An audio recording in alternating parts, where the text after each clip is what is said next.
Hello दोस्तों, नमस्कार। स्वागत है आपका डियर गुरुजी चैनल के एक और बहुत ही महत्वपूर्ण वीडियो में। तो साथियों, इस वीडियो में आपके लिए हिंदी के 25 क्वेश्चंस की एक बहुत ही महत्वपूर्ण प्रैक्टिस सीरीज लेके आया हूँ। हिंदी एक ऐसा सब्जेक्ट है, हर एक एग्जाम के लिए काफ़ी महत्वपूर्ण है, चाहे वो एमपीएसआई हो या फिर टेट एग्जाम हो, कहीं के भी टेट एग्जाम हो, चाहे मध्य प्रदेश के हो या किसी भी राज्य के टेट एग्जाम हो, सभी एग्जाम के लिए हिंदी एक बहुत ही महत्वपूर्ण सब्जेक्ट होता है। तो साथियों, आपको हिंदी और इंग्लिश के ऊपर अब रेगुलर वीडियोज़ मिलते रहेंगे, विस्तार से भी अपन हर एक टॉपिक को पढ़ेंगे, हिंदी के भी और इंग्लिश के भी। तो आपका एमपीएसआई में सिलेक्शन ईजिली हो जाएगा। ठीक है मित्रों, तो अगर अभी तक आपने चैनल को सब्सक्राइब नहीं किया तो चैनल को जरूर सब्सक्राइब करें और सब्सक्राइब करने के बाद बेल के आइकन को दबाएं ताकि आप किसी वीडियो का अपडेट मिस ना करें। साथियों, अगर आप रेगुलर हमारे वीडियोस वॉच करते रहेंगे तो आपका एमपीएसआई में सिलेक्शन 100% हो जाएगा, क्योंकि आपको उस लेवल के क्वेश्चंस प्रोवाइड किए जाएंगे, उस लेवल की तैयारी कराई जाएगी जिससे आपका इजीली सिलेक्शन हो जाए। ठीक है, तो चलिए आज के अपन कुछ 25 क्वेश्चन को डिस्कस कर लेते हैं। तो साथियों, पहला क्वेश्चन है, हिंदी की आदि जननी किसे माना गया है? चार ऑप्शन है, संस्कृत, पाली, प्राकृत या भ्रंश। तो आपका सही आंसर क्या रहेगा? ऑप्शन पहला, संस्कृत को जो है हिंदी की आदि जननी माना गया। तो आपका सही आंसर क्या हो जाएगा? ऑप्शन पहला हो जाएगा संस्कृत। चलिए अगला क्वेश्चन देखते हैं। अगला क्वेश्चन है, भाषा की सबसे छोटी इकाई क्या है? भाषा की सबसे छोटी इकाई क्या है? ऑप्शन है शब्द, स्वर, व्यंजन या फिर वर्ण। तो आपका सही आंसर क्या हो जाएगा? ऑप्शन चौथा हो जाएगा, वर्ण जो है वो भाषा की सबसे छोटी इकाई है। वर्णों से अक्षरों का निर्माण होता है, अक्षरों से शब्दों का, और शब्दों से फिर वाक्यों का निर्माण होता है। चलिए अगला क्वेश्चन देखते हैं। अगला क्वेश्चन है, निम्नलिखित में से कंठ ध्वनि कौन सी है? तो यहाँ पर ऐसे कौन से वर्ण हैं जिनकी ध्वनि आपके कंठ से निकलती है? चार ऑप्शन यहाँ पर दिए हुए, इन चारों में से आपको बताना है। तो इस क्वेश्चन का सही आंसर हो जाएगा पहला, का और खा जो है वो आपके कंठ ध्वनि वाले वर्ण है। ठीक है, चलिए अगला क्वेश्चन देखते हैं।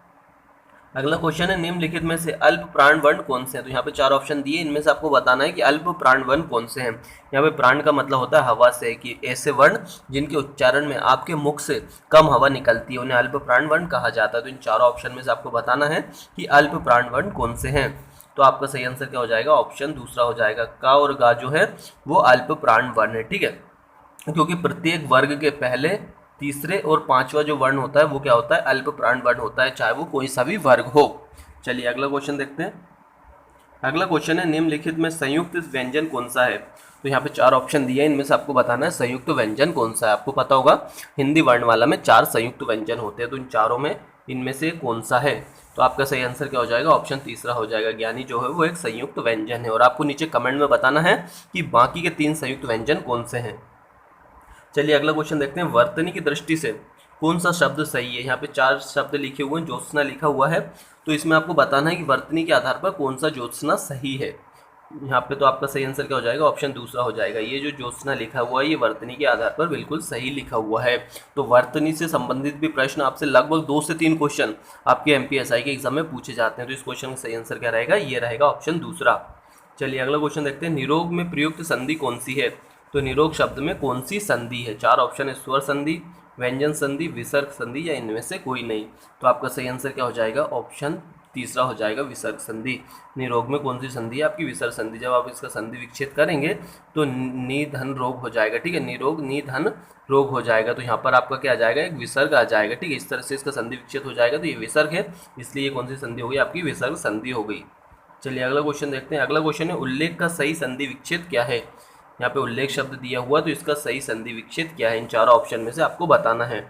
तो इस क्वेश्चन का सही आंसर आएगा ऑप्शन दूसरा, उत्लेख। ये जो है ये इसका सही संधि विच्छेद है, और ये कौन सी संधि है? आपकी व्यंजन संधि है। चलिए अगला क्वेश्चन देखते हैं।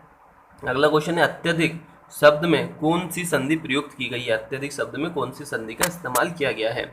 ऑप्शन है गुण संधि, यण संधि, व्यंजन संधि या फिर विसर्ग संधि। तो आपका सही आंसर क्या हो जाएगा? ऑप्शन दूसरा हो जाएगा, यण संधि। ठीक है, यण संधि जो है आपकी इस अत्यधिक में यण संधि आपकी होगी। ठीक है, अति धन प्लस अधिक। ठीक है, अति धन प्लस अधिक होगा इसका संधि विच्छेद। चलिए अगला क्वेश्चन देखते हैं। अगला क्वेश्चन है, निर्वाह में कौन सा उपसर्ग प्रयोग किया गया? तो उपसर्ग क्या होते हैं? जो शब्द के पहले उपयोग किए जाते हैं। शब्द के पहले उपयोग किए जाने वाले को क्या कहा जाता है? उपसर्ग कहा जाता है। तो निर्वाह में कौन सा उपसर्ग प्रयोग किया गया है? चार ऑप्शन आपके सामने दिए हुए हैं, तो इस क्वेश्चन का सही आंसर रहेगा ऑप्शन तीसरा, निर जो है वो इससे निर्वाह में प्रयोग किया गया उपसर्ग है। ठीक है, उपसर्ग व प्रत्यय से भी प्रश्न एमपीएसआई के एग्जाम में लगभग 2 से 3 पूछे जाते हैं। चलिए अगला क्वेश्चन है कि लेखन शब्द के अंत में कौन सा प्रत्यय लगा हुआ है? तो प्रत्यय जो होते हैं वाक्य के अंत में लगाए जाते हैं, शब्द के अंत में क्या लगाए जाते हैं? प्रत्यय लगाए जाते हैं। तो आपका ये लेखन शब्द में कौन सा प्रत्यय लगा हुआ है? चार ऑप्शन है आपके सामने, चार ऑप्शन दिए, इनमें से आपको बताना है कि कौन सा इसमें प्रत्यय लगा हुआ है। तो इस क्वेश्चन का सही आंसर क्या हो जाएगा, अक हो जाएगा। लेखक में कौन सा प्रत्यय लगा हुआ है, अक प्रत्यय लगा हुआ है। जब आप इसका संधि विच्छेद करेंगे तो लेख धन अक होगा, ठीक है, लेख धन अक होगा। तो जो आक का है प्रत्यय कौन सा है, वो अक प्रत्यय इसमें लगा हुआ है। तो आपका सही आंसर क्या हो जाएगा, ऑप्शन तीसरा। चलिए अगला क्वेश्चन देखते हैं। अगला क्वेश्चन है चिरायु शब्द में प्रयुक्त उपसर्ग कौन सा है। तो मैंने बताया उपसर्ग जो है वो वाक्य के पहले लगाए जाते हैं, तो चिरायु में कौन सा उपसर्ग होगा। तो चार ऑप्शन यहाँ पे आपके सामने दिए हुए हैं। तो इस क्वेश्चन का सही आंसर क्या हो जाएगा, चिर। चिर जो है वो इसमें चिरायु शब्द में उपयोग किया गया कौन सा क्या है, उपसर्ग है, ठीक है। इसका आप संधि विच्छेद करेंगे तो कैसे करेंगे, चिर धन आयु, ठीक है, चिर धन आयु, इस तरीके से इसका संधि विच्छेद करेंगे तो इसमें जो उपसर्ग है वो कौन सा है, चिरायु हो जाएगा, चिर हो जाएगा, ठीक है। चिर जो इसमें उपसर्ग है, जो ऑप्शन दूसरा आपको दिखाई दे रहा है। चलिए अगला क्वेश्चन देखते हैं कि देशांतर में कौन सा समाज है। देशांतर में आपका कौन सा समाज है। तो ऑप्शन है आपका बहुब्री समाज, द्विगु समाज, कर्मधारय समाज या तत्पुरुष समाज। तो इस क्वेश्चन का सही आंसर क्या हो जाएगा, ऑप्शन तीसरा, जो ऑप्शन चौथा हो जाएगा, तत्पुरुष समाज। देशांतर में कौन सी समाज है, आपकी तत्पुरुष समाज हो जाएगी। चलिए अगला क्वेश्चन देखते हैं कि पाप पुण्य में कौन सा समाज है। पाप पुण्य में कौन सा समाज है। ऑप्शन है कर्मधारय समाज, द्वंद्व समाज, तत्पुरुष समाज या फिर बहुब्रीहि समाज।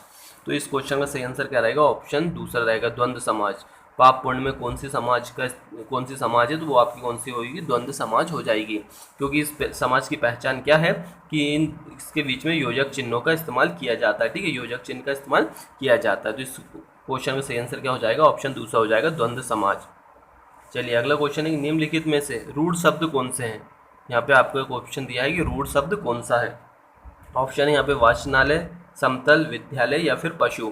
तो इस क्वेश्चन का सही आंसर क्या हो जाएगा, पशु, ठीक है। तो रूढ़ शब्द कौन से होते हैं, ऐसे शब्द होते हैं कि जिनका दो सार्थक शब्दों में विच्छेद नहीं किया जा सकता, वो कौन से शब्द होते हैं, रूढ़ शब्द होते हैं। तो पशु को आप किसी भी प्रकार से तोड़ नहीं सकते, जिसके दो सार्थक शब्द नहीं बना सकते, तो आपका ये सही आंसर क्या हो जाएगा, पशु। पशु क्या है, रूढ़ शब्द है। अगला क्वेश्चन है, जिस शब्द के कई सार्थक खंड किए जा सकते हैं, जिस शब्द के कई सार्थक खंड किए जा सकते हैं उसे क्या कहा जाता है। तो आपका ऑप्शन है, मैंने आपको पिछले क्वेश्चन में बताया था कि रूढ़ शब्द जो होते हैं जिनके सार्थक खंड नहीं किए जा सकते, तो ये तो आपका ऑप्शन हो नहीं सकता। फिर यौगिक, योग रूढ़ या फिर मिश्रित। तो इस क्वेश्चन का सही आंसर क्या हो जाएगा, यौगिक हो जाएगा, ऑप्शन दूसरा। यौगिक ऐसे शब्द होते हैं जिनके सार्थक खंड किए जा सकते हैं और रूढ़ शब्द ऐसे होते हैं जिनके सार्थक खंड नहीं किए जा सकते। चलिए अगला क्वेश्चन देखते हैं, निम्नलिखित में से कौन सा शब्द तत्सम है। तत्सम शब्द कौन सा है, उद्गम, खेत, कोट या अजीब। तो इस क्वेश्चन का सही आंसर क्या हो जाएगा, ऑप्शन पहला हो जाएगा, उद्गम जो है वो एक तत्सम शब्द है, ठीक है। तो आपको ये तत्सम और तद्भव को भी अच्छे से पढ़ लेना, इससे रिलेटेड भी क्वेश्चन पूछे जाते हैं। लगभग 2 क्वेश्चन आपके तत्सम शब्द से संबंधित पूछे जाते हैं। अगला क्वेश्चन है, स्त्रीत्व में कौन सी संज्ञा है। स्त्रीत्व जो शब्द है इसमें कौन सी संज्ञा है। ऑप्शन है जातिवाचक संज्ञा, व्यक्तिवाचक संज्ञा, भाववाचक संज्ञा या फिर द्रव्यवाचक संज्ञा। तो आपका सही आंसर क्या हो जाएगा, ऑप्शन तीसरा हो जाएगा, भाववाचक संज्ञा। स्त्रीत्व में कौन सी संज्ञा है, भाववाचक संज्ञा, क्योंकि ये स्त्री के भाव को दर्शाता है, ठीक है। अगला क्वेश्चन देखते हैं, निम्नलिखित में से कौन सा शब्द पुल्लिंग है। यहाँ पे 4 शब्द दिए, इनमें से आपको बताना है कौन सा शब्द पुल्लिंग है। इस प्रकार के क्वेश्चंस भी पूछे जाते हैं। तो ऑप्शन है कपट, सुंदरता, मूर्खता या फिर निद्रा। तो आपका सही आंसर क्या हो जाएगा, ऑप्शन पहला हो जाएगा, कपट शब्द जो है वो आपका पुल्लिंग शब्द है। अगला आपका क्वेश्चन है कि वाच्य कितने प्रकार के होते हैं। वाच्य कितने प्रकार के होते हैं, ऑप्शन 3, 4, 5 या फिर 2। तो आपका सही आंसर क्या हो जाएगा, ऑप्शन पहला हो जाएगा, वाच्य कितने प्रकार के होते हैं, 3 प्रकार के होते हैं। देखते हैं अगला क्वेश्चन है, निम्नलिखित शब्दों में से भिन्नार्थी शब्द कौन सा है। यहाँ पे 4 शब्द दिए हुए हैं, जिनमें से एक शब्द ऐसा है जिसका अर्थ इन तीनों से अलग है, ठीक है। तो आत्मजा, नंदिनी, भार्या या फिर कन्या, ठीक है। तो आपका 4 ऑप्शन में से सही आंसर क्या हो जाएगा, ऑप्शन तीसरा हो जाएगा, भार्या। भार्या का अर्थ होता है पत्नी। बाकी आत्मजा, नंदिनी और कन्या, इन्हीं का सबका ही अर्थ क्या होता है, आपकी पुत्री से होता है, ठीक है। तो भार्या जो है भिन्नार्थी आपका शब्द है। चलिए अगला क्वेश्चन देखते हैं, कंचन का पर्यायवाची क्या है। पर्यायवाची से भी संबंधित प्रश्न पूछे जाते हैं। तो कंचन का पर्यायवाची क्या है, ऑप्शन है हीरा, कनक, तांबा या फिर चांदी। तो आपका सही आंसर क्या हो जाएगा, कनक। कनक जो है वो कंचन का पर्यायवाची शब्द है। चलिए अगला क्वेश्चन देखते हैं, फेंक कर चलाए जाने वाले हथियार को कहा जाता है। ये एक अनेक शब्दों के लिए एक शब्द है कि जो हथियार फेंक कर चलाए जाते हैं उन्हें क्या कहा जाता है, अस्त्र, शस्त्र, भाला या फिर तलवार। तो आपका सही आंसर क्या हो जाएगा, अस्त्र हो जाएगा। अस्त्र जो है ऐसे हथियार होते हैं जिन्हें फेंक कर चलाया जाता है। अनेक शब्दों के लिए एक शब्द से भी आपके लगभग 2 क्वेश्चन MPSI में पूछे जाएंगे। अगला आपका क्वेश्चन है कि वीर पुरुष को जन्म देने वाली स्त्री को क्या कहा जाता है। ठीक है, वीर पुरुष को जन्म देने वाली स्त्री को क्या कहा जाता है। ये भी एक शब्द, अनेक शब्दों के लिए एक शब्द से ही आपका क्वेश्चन है। तो वीरांगना, जननी, वसुंधरा या वीर प्रशु। तो इस क्वेश्चन का सही आंसर क्या हो जाएगा, ऑप्शन चौथा वीर प्रशु।